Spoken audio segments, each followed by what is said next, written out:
So we'll continue the class after seeing op-amp amplifiers with negative feedback.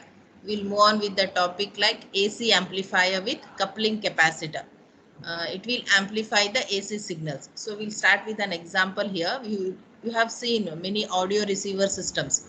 Okay, you will be seeing all the speakers that are being used. There will be many disturbances even if a wind blows and all. There will be lot of disturbances in this audio receiver system. It can Many noises will be introduced. So if you tell noise also, it is one type of voltage only. What do you mean by noises? It is also a voltage only, that which we don't want, the signals which we don't require, or which should not be amplified. We call it as some distortion, harmonics, or noise.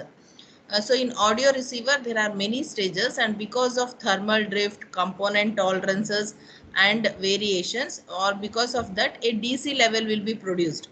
So this DC level which is produced should not be amplified, okay, in audio receiver system. So the DC level should be removed, and that is done by using the coupling capacitor. What this coupling capacitor will do? It will block the DC voltage and it will set the low frequency limit to what is the frequency. Lower limit will be set by this capacitor. How it will be set? That is been shown by the formula. uh, Lower limit FL is equal to 1 divided by 2 pi. So this is the formula. FL is equal to 1 divided by 2 pi Ci into sum of the resistances RIF plus R naught. So FL is low frequency cutoff, Ci is DC blocking capacitor, RIF is AC input resistance, and R naught is AC output resistance.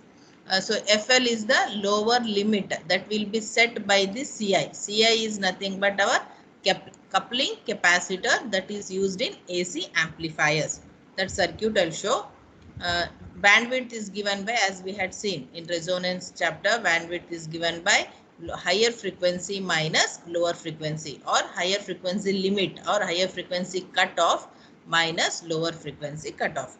The input voltage V in, whatever the input voltage we give, I'll show in the circuit. So this is the circuit of the first circuit. The first circuit is AC inverting amplifier. Okay, this is the AC inverting amplifier. Why we call it as inverting amplifier? Because the input is given for the pin number 2. Okay, it is an inverting terminal. So it is here. It is not 8 pin IC, it is an 14 pin dual IC. Okay, it is 14 pin. Okay, so the pin numbers will change, but the input here also it is inverting terminal only. Okay, since we have given for inverting terminal, we call it as inverting AC amplifier, and this CI is our coupling capacitor. Okay, that is important here. The non-inverting terminal is grounded, and between the input resistance Rin and the feedback resistor R1, a coupling capacitor is inserted here. Okay, R1 and RF are the feedback resistances, RL is the load resistance, and one more important network is been put here. There is a pot, 10 kilo ohm pot, okay, potentiometer, or we can call it as variable resistor, between pin number 3 and 9. Okay, between pin number 3, 9 and 6, a 10 kilo ohm resistor, variable resistor is used. Why this is used? We call this as offset compensating network. Remember, it is offset compensating network. So what is this offset voltage? This offset voltage is the voltage that will be at the output. See, this 741 IC is a integrated circuit. It has many transistors and resistors inside it. Because of since there are some passive elements inside, some energy will be stored. Even if you don't give any input at the input terminals, there will be some voltage, okay, at the output. So that voltage we call it as offset voltage, offset output voltage. Okay, so we have to nullify that, because that will be affecting the output. So to nullify that, this network is used, this variable resistor is used, and keep on changing the value of this pot so that the output voltage becomes 0. Which output voltage? That is the offset voltage. Okay, that should become 0. So that is the extra network that is being used here. It is nothing that between 3 and 9, a 10 kilo ohm resistor, a variable resistor is used. Okay. After that, what is next important is, as I have told, it is just an amplifier. So whatever the input I give, that I should get at the output, but that input should be multiplied by the gain. That is important. So what type of circuit is this? This is AC inverting amplifier. Since it is an inverting amplifier, what is the gain? Gain is nothing but minus RF by R1. So input multiplied by this gain will give me the output. Important is only a capacitor, coupling capacitor is used at the input to block the DC levels, and we have a offset nullifying network for a between the pin 3 and 9. And remember, this is a 14 pin IC. Before we had seen 8 pin IC, there were only 8 pin numbers. Here we have 14. So the numbers will be changing here. 4 and 5 as input, 10 is output, 11 and 6 as the biasing voltages.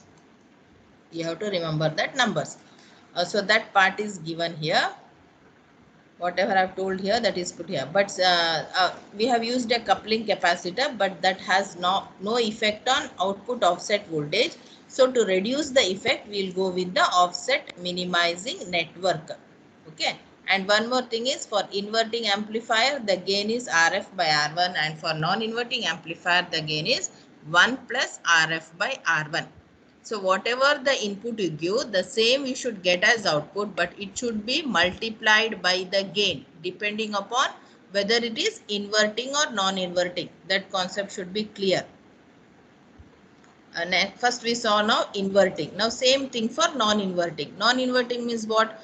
The input should be given for the non-inverting terminal, and the capacitor also is given for the non-inverting terminal only.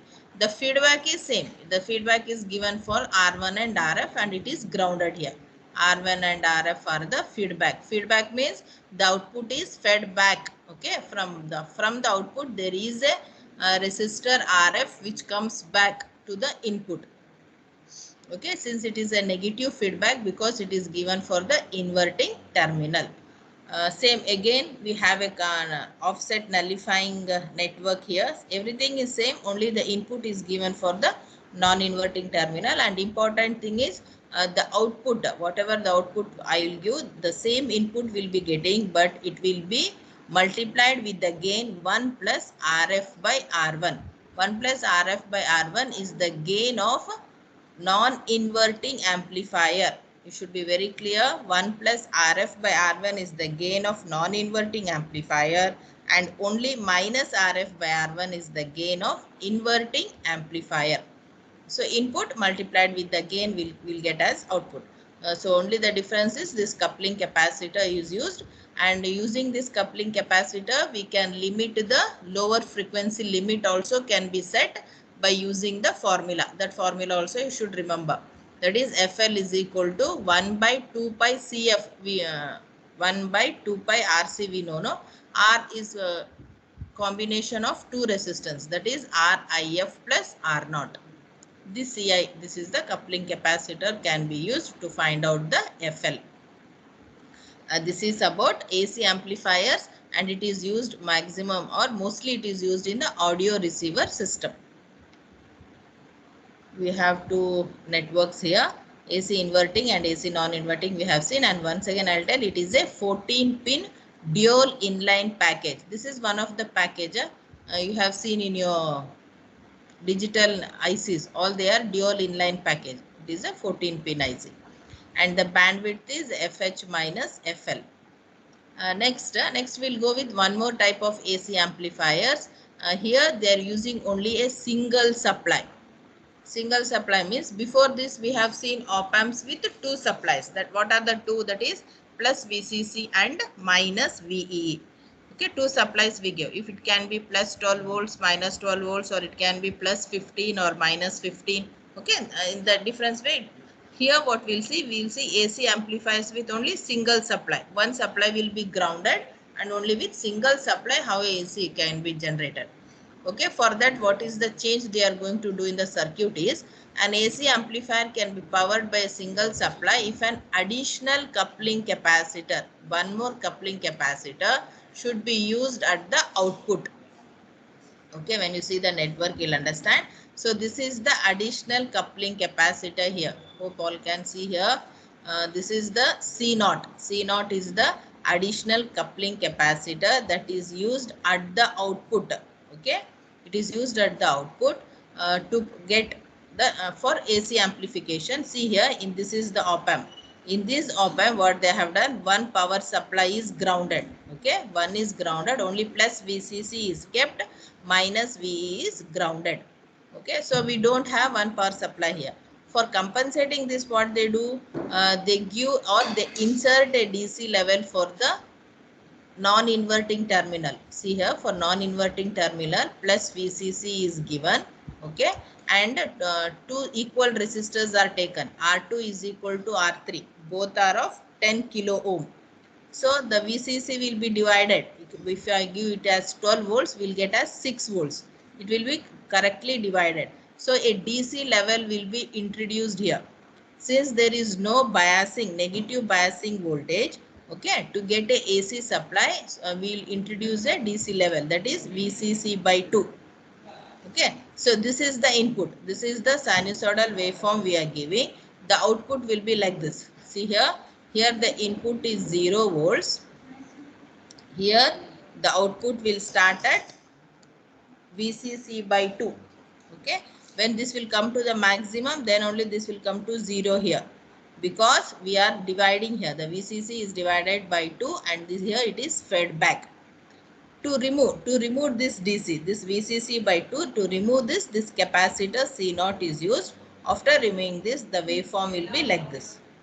Just what is the, where we have giving input is given for the inverting terminal, so the output should be inverted. So whatever the input you have given, that has got just inverted here. This is input and this is output. This is in the middle, that is VO dash. VO dash will come here. The output, this is shown here. Okay, this is VO dash and this is V0. This is the output here. Important thing is here, the bias supply, that is a negative supply, is grounded and a VCC is divided here, VCC by 2, to introduce the DC level. That explanation I will show you.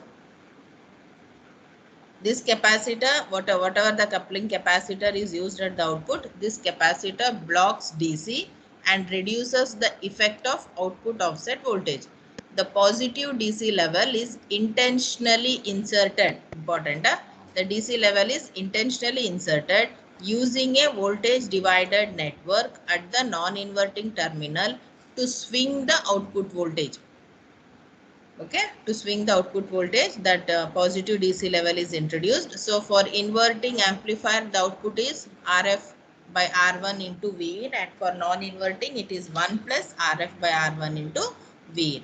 So these are the two gains. Okay, two gains for inverting and non-inverting amplifier. As usual, the CI capacitor will be a 0.1 microfarad is there for AC amplifiers. Since one of the supply voltage is grounded, one more capacitor C0 is introduced. Okay, C0 is introduced to nullify the DC effect. The same circuit for next see, AC inverting amplifier with single supply we have seen. And next is AC non-inverting amplifier with single supply. Non-inverting means what? The input should be given for non-inverting terminal, that is plus. Okay, and the DC level introduction also will be done here only. And the capacitor C1, one more extra capacitor they have used in the feedback also. And C0 is the capacitor that will be used to remove this DC level, this VCC by 2. Here, since it is non-inverting, whatever the input you will give, the same as the output is, will get it. Okay. All the resistors are kept equal, so that they have made gain 1. They have not shown the amplification here. The output is just following the input. That you have to remember. So these are the two AC circuits or AC amplifier circuits you have. One is the AC amplifier, where at the input we have a coupling capacitor, and the second one is AC amplifiers with single power supply. Okay, for single power supply we have a coupling capacitor at the output also. Next topic is peaking amplifier. Peaking amplifier is like resonant circuit.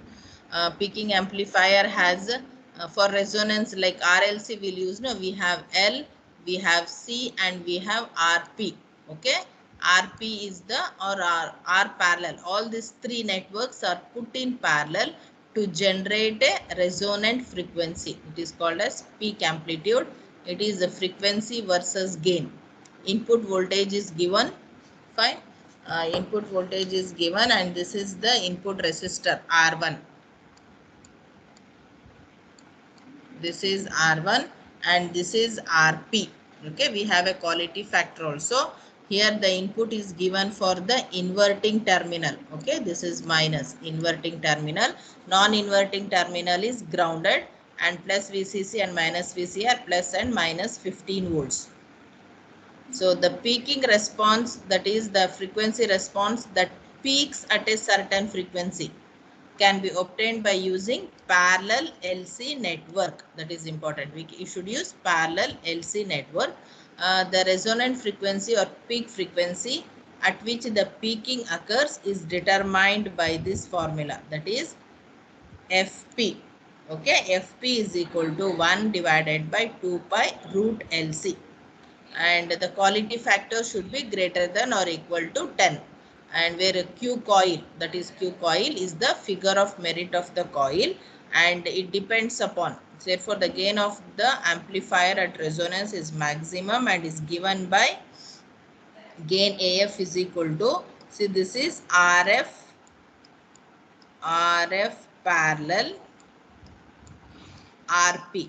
See, this RP resistor, okay, I have told this as RP. This is RF. This resistor is feedback resistor. It is RF. We don't have RP in the network. Okay, RP is not there in the network.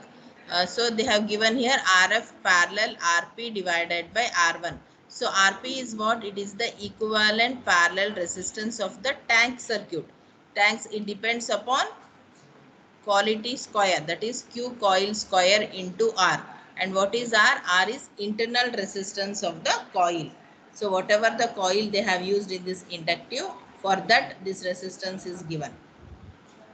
So a network is made, or a peaking amplifier means just we generate, or we rig up, or we design a circuit, okay, consisting of a inductor, capacitor and resistor in parallel to generate, or to this network or this circuit should generate a frequency which is higher at some whose amplitude is very high at some frequencies.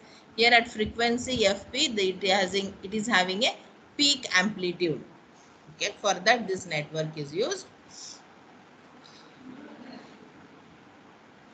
The impedance of the parallel LC network below and above the peak frequency is less than the RP. Okay, that they have given. And the bandwidth is given by FP divided by QP, where FP is the peaking frequency and QP is the figure of merit of the parallel resonant circuit.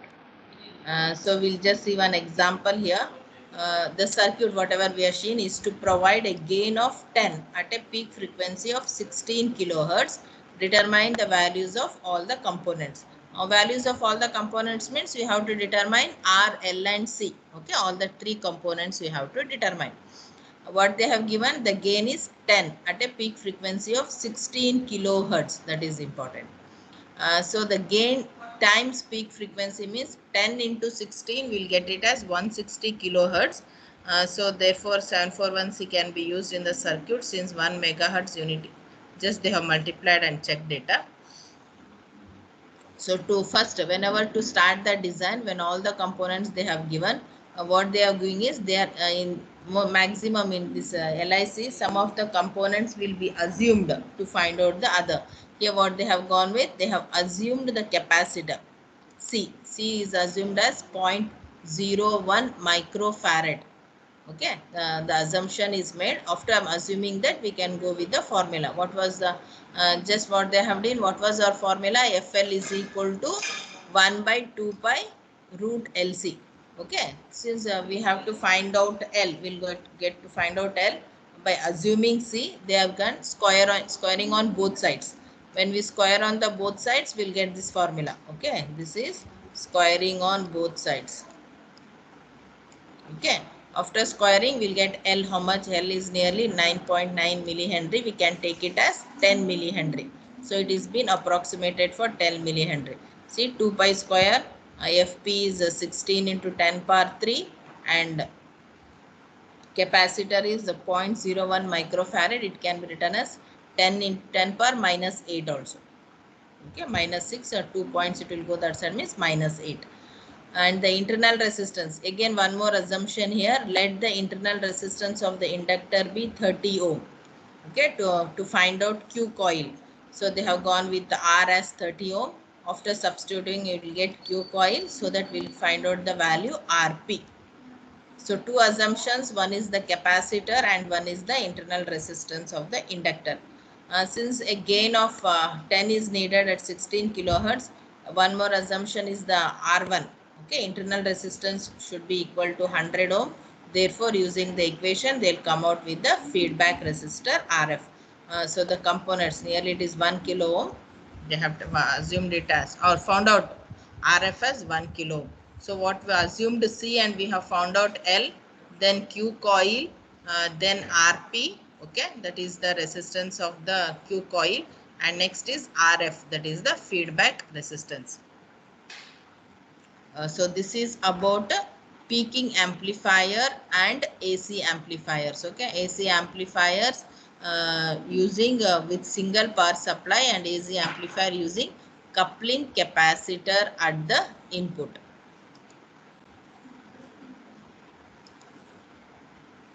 Hope you have understood.